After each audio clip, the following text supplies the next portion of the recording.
तो माई का होई एगो माईए के यार अंतिम संस्कार में हम गा रहल बानी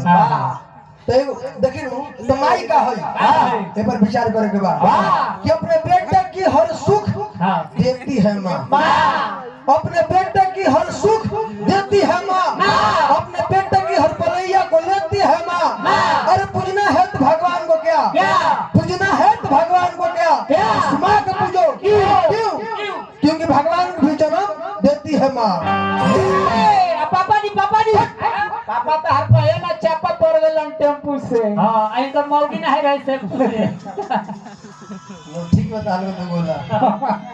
का कहलो पापा जी सुनो पापू जी हम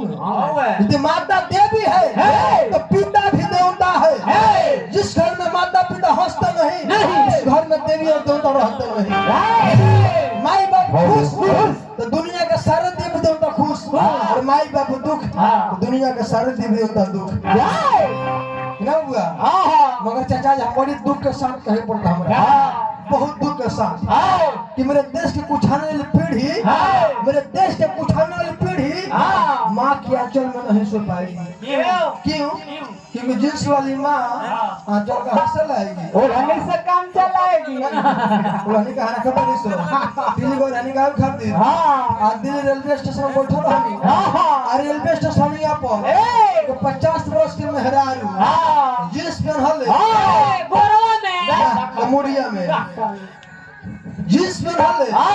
और लड़का ली हले चल होती है लड़का तो बड़ा रोत रहे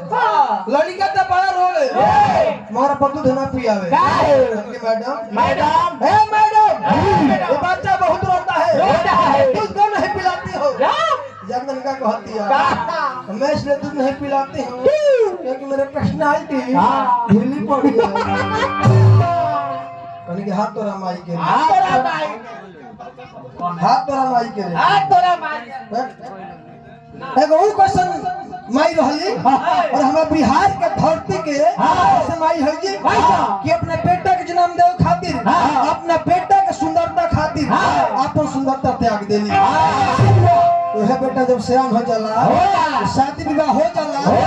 तो अपने मेहरारू की सुंदरता के आगे अपने महतारी के त्याग देता बाहर बेटा बाहर जा बेटा जिया बेटा ढेरा के जीवो ध्यान बोलो प्रधान जी हमने ये तक के बोलो क्या होगा तो कहेगा क्या